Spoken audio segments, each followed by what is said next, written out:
Day 5 of training camp came and went. And while we've already talked about the standouts, we're going to talk about some more things and details that come out of training camp so far, plus Ben Johnson's plan for Caleb Williams on the type of throws that he wants Caleb Williams to make. It's kind of more specific than we've heard. And Cole Kmet talks about Dennis Allen's defense in a glowing fashion. We'll talk about it all and more right after this.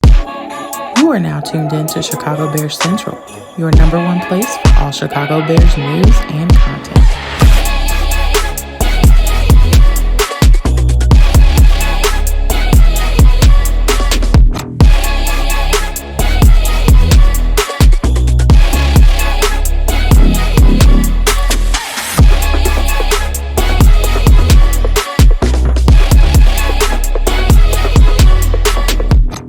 What's going on, Bears fans? Welcome to another episode of Chicago Bears Central, your number one spot for everything Chicago Bears related. I'm the host there, Hayes, but more importantly, you guys can follow the channel at Chi Bears Central on every social media platform we happen to be on. With that said, let's go ahead and get into the content for today, y'all. And one of the biggest things that people are still talking about coming out of training camp, of course, is Luther Burton practicing for the first time on Monday during training camp. He missed the previous 4 non-padded practices with that left hamstring injury.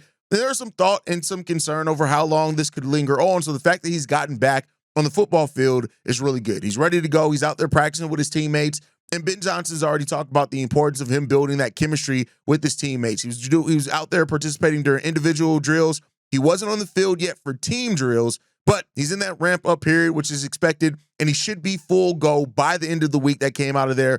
And that's really good. To get him full go by the end of the week means he really didn't miss that much training camp in the grand scheme of things. But he has to hit the ground running and be really prepared and have to know and master that playbook. And a guy like Luther Burton, who is prideful, who wants to be great, hopefully he's ready and locked in and ready to do those things for the Chicago Bears, because the Luther Burton that's locked in is going to make a big difference for the Bears heading into next season. So good to hear that he's out there. That was one of the biggest things coming out of practice. And, when I saw that get released, I was like, hey, good. I'm glad to see that happens down to it. Colston Loveland as well. Full practice, 2 days of full practice now when it comes down to it. It seems like he's made big plays in both those 2 days already. He was a standout in Monday's practice. He shined in Saturday's practice as well. And according to it, him and Caleb Williams are already building quite a bit of chemistry, which is really good. You want to see that, right? You want to see a guy like Colston Loveland build that chemistry with Caleb Williams. It's going to be good for the team overall. It's going to be good for the East, right? Like the Bears are they're going to throw a lot at Caleb, but they also want those easier plays there to build that confidence to move the ball down the field. Colston Loveland is going to be a big part of that in that 12 personnel set and the ability he has. I've said it before. Colston Loveland is probably the best route runner on this team as it stands right now. And because of that, that's going to give him an opportunity to really kind of carve out his role and his chemistry with Caleb. And you love to see that when it all comes down to it. So you love that. But Colston Loveland really starting to turn some heads, made a big leaping catch on a pass from Caleb Williams. You love to hear that. DJ Moore, also, you haven't heard a lot of DJ Moore's. He won a one-on-one rep against Tyreek Stevenson on a deep ball. He made a sliding catch from Caleb Williams during the one-on-one drills. That's always good to see. They said that even DJ Moore's helmet popped off during the reception as well. So, that's good. You're gonna get that build from him. Also hearing that he got a rep at running back as well in the padded practice, which is it's crazy. Like, Ben Johnson's offense is going to be exciting and it's going to be different. And, I know that my boy Darius, shout out to Darius, me and Darius are brothers, is that, he's going to be worried about it being a little gimmicky, but I still look at it as you're really going to see Ben Johnson just try to find and create paths to get the ball in the hands of his playmakers. And that's really what it's all about, and keep defenses on their heels. And positionless players are a thing in the NFL. And while I can see, and I've talked about, I have a whole episode that I can see Luther Burton really being that for the Chicago Bears. We'll see what happens outside of that and what a guy like DJ Moore can do. We saw a little bit of it last year, even under Shane Waldron. So we'll see what happens with that one. But also Braxton Jones was a full go in practice. And now the left tackle position is officially underway. That just is what it is. With Braxton Jones now a full go, within pads, now we're really going to get to see how players separate themselves in that battle for the left tackle. Ozzie Trapillo, Braxton Jones, and Kieran Amagaje. These are guys that are going to be fighting and competing for that position. And to Ben Johnson, this decision is far from over. They haven't even begun to get to a point, and it's going to, according to Mark Carman, the left tackle battle is going to last a while, and there's no clear standout at this point. And so now Ben Johnson, Dan Rouchar, they get to really take a look at what Braxton is going to bring. Ozzie Trapillo, Kieran, they're going to have to bring their best. And this battle for the left tackle, we may not get an official starting left tackle named, maybe even the final preseason game. I would not be surprised if it lasts that long and you use each of these preseason games to give a different look, because keep in mind, your starters probably aren't going to be playing a lot of snaps, but to give each of these guys, each of the three guys, some live reps at that starting left tackle position with that starting unit. So I would not be surprised if this goes 2-3 preseason games in before we find out who the official starting left tackle is. And it is what it is at that point. Like, this is one of the most important battles in training camp. Some would say that it's the most important battle in training camp, maybe even more important than the starting strong side linebacker.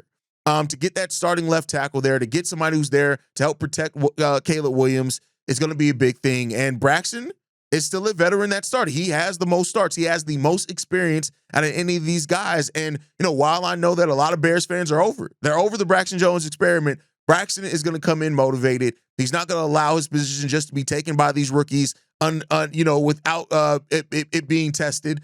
And we'll see what happens here. But, Ben Johnson, Dan Rouchar, I trust that these guys, whoever comes out of this left tackle battle, I'm giving my trust to this coaching staff that they have done everything. And, we'll see. But keep in mind, just because you win the starting left tackle position doesn't mean you're going to hold on to it if you don't bring the performance in the regular season. So we'll see what and which player brings that out. But also, really good thing is that the offensive line dominated in yesterday's practice, and they looked pretty stout. This comes from Alex Shapiro and Clay Harbor. Clay Harbor, who said this: Darnell Wright won versus Montez Sweat. Jonah Jackson won versus Javon Dexter. Drew Dahlman won versus Andrew Billings. And Joe Tooney won versus Grady Jarrett. And Kieran Amagaje won versus Deo Odeyingbo. Now, I already know.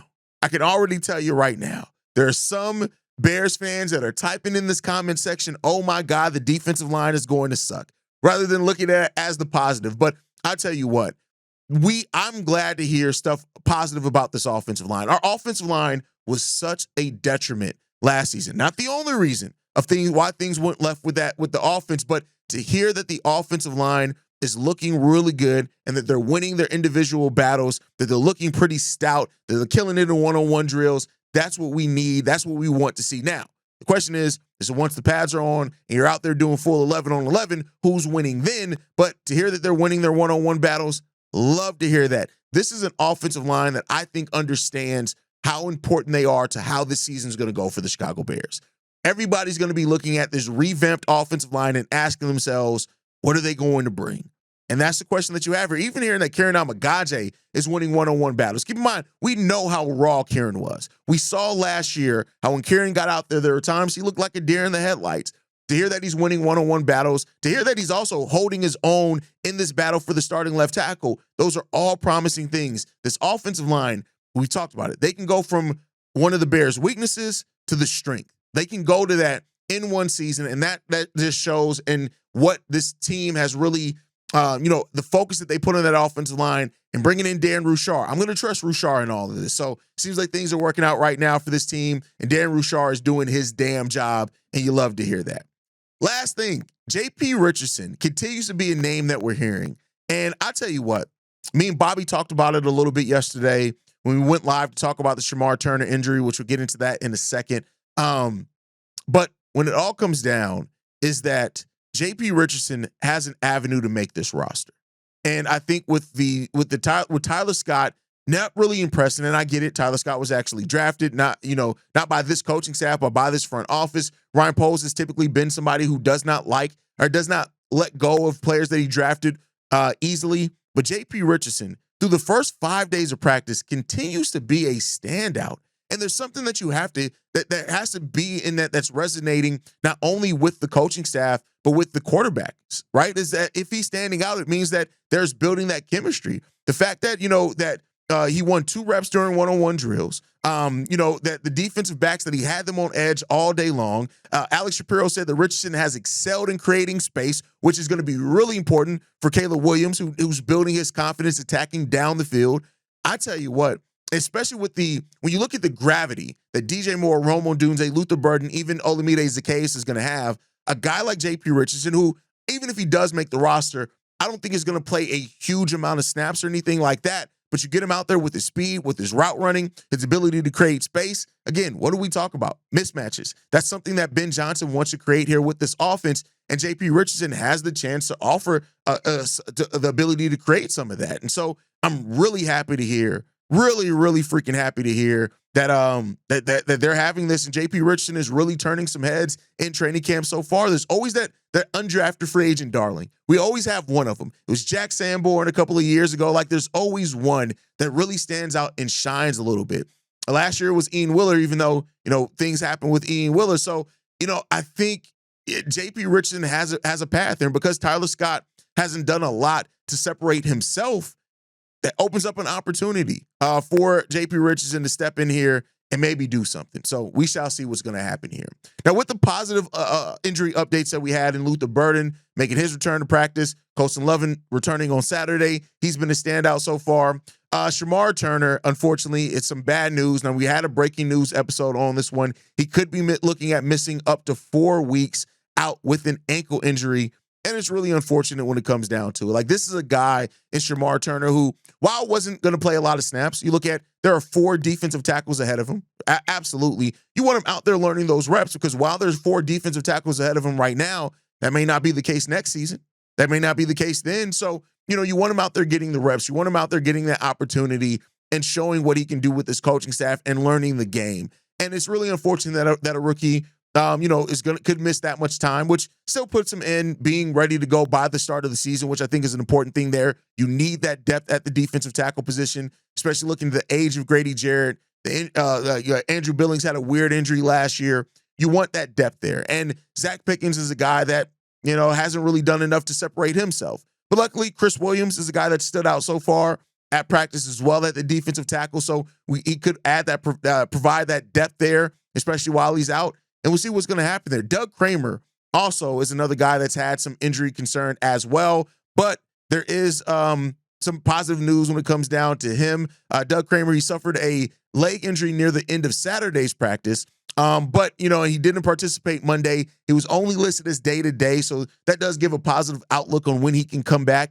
And, we'll see. But in his absence, rookie Luke Newman got to work with the backup offensive line at that center position. I've talked about him before as well. Luke Newman is the guy that we drafted. Hasn't gotten a lot of talk about, because I do think he's going to be a little bit more raw. But I think having a guy like him be able to earn reps and provide that depth. We need depth on that offensive line. That's something that I have my concern about. And so we'll see with that one. Bill Murray did come off the field limping as well with the left injury for him, which you could monitor to see what happens there. That can open up some opportunities for some other players also when that comes down to it. So those are just things to look out for in training camp. It's been more positive than anything, which training camp should be. It's always going to be. But let me know your guys' thoughts on that down below. But we got an interesting quote from Ben Johnson in regards to into Caleb Williams and how he plans to kind of force Caleb out of his comfort zone when it comes down to it, right?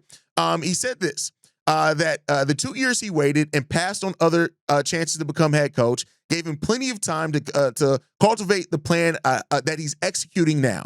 And he also said that the detail was designed to be difficult, and it's a trial by fire that players are going through, and was always going to be hotter on quarterback Caleb Williams, right? He said this. He started with the film that he watched last year during the 2024 season with that. He said that he even went down to break everything he did at Oklahoma and USC after that. He said the period that covers the 3 aforementioned throws is what the Bears call their wake-up period. At the start of practice, where the defense sends pressure at the offense to give Dennis Allen's unit the work it needs and also test Williams. It stresses Williams after the snap, yes, but more about it forcing him to do it before with what the quarterback casually refers to as PSP, pre-snap procedure. The Bears want to see the right checks. They want to see the right communication. They want to see Williams' eyes in the right place. They know it's not automatic. This is, again, the difference between having a coaching staff that has a goddamn plan. That's the big difference in this. Ben Johnson had been sitting there ruminating, being the offensive coordinator and what he would do when he gets his shot at being a head coach. He's now executing that. So to see Caleb Williams, and we want to see Caleb Williams make a certain amount of throws, right? And throwing and that type of thing, not holding Caleb Williams' hand. That's what this team is trying to do.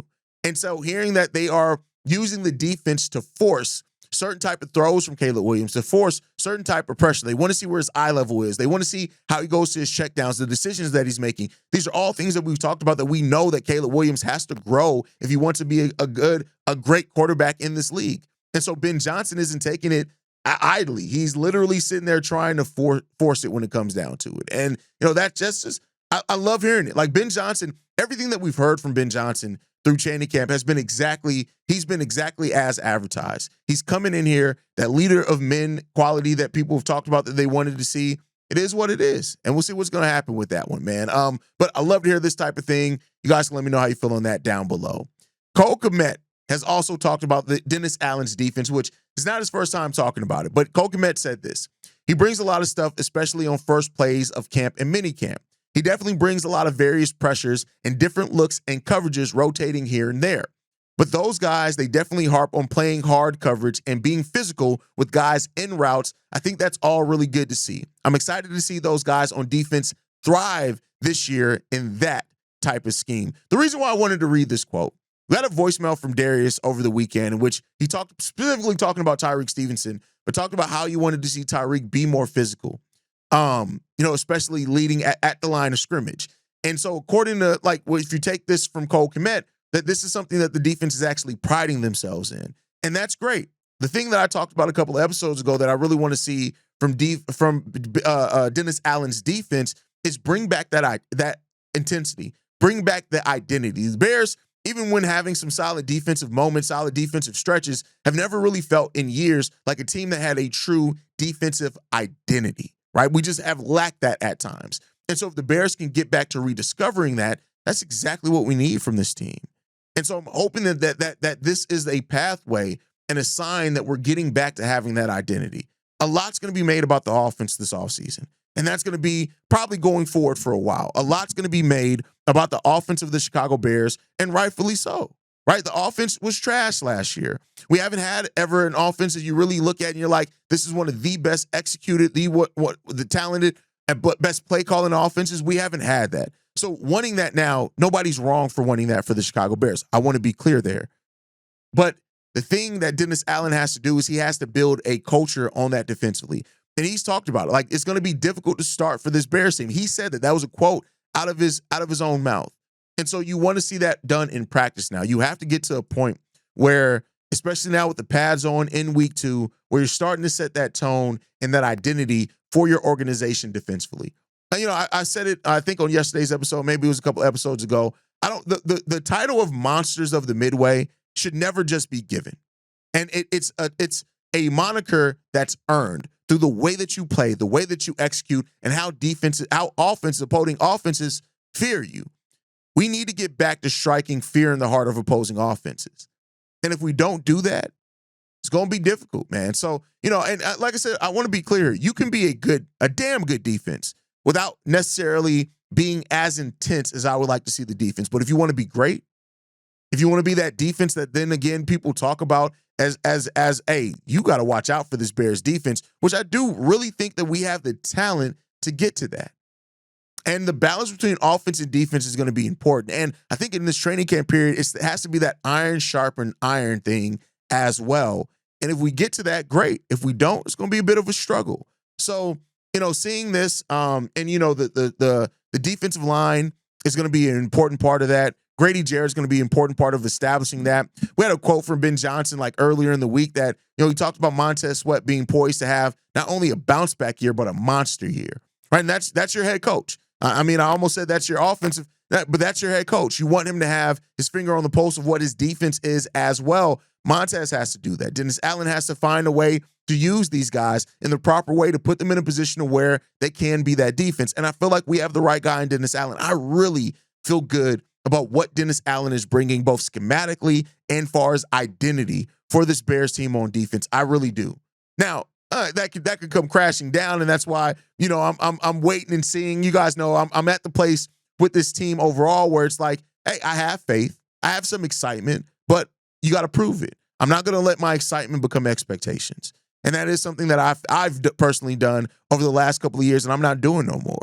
My expectations will start forming once I see how this team is on the football field. That is the most important thing here for me, is what we get on the football field from this defense. So hearing that Cole Kmet is seeing what we're doing defensively, saying all the different fronts that we're throwing at that. That's what I want opposing teams to be saying, is that the Bears throw so much at us, we don't know which way they're coming from. And we'll see if they can do that this upcoming season. But that's my time for today. Make sure you guys are following us at Shy Bears Central. You can send us any feedback, questions, comments, concerns. ChicagoBearsCentral@gmail.com. Lastly, if you want to leave a text message and or voicemail for the mailbag, the number to do so, 773-242-9336. We are the number one spot for everything Chicago Bears related, but that's thanks to you, lovely and beautiful people. And like I like to end every episode on, Chi-Town up, but Bear down. Love you guys.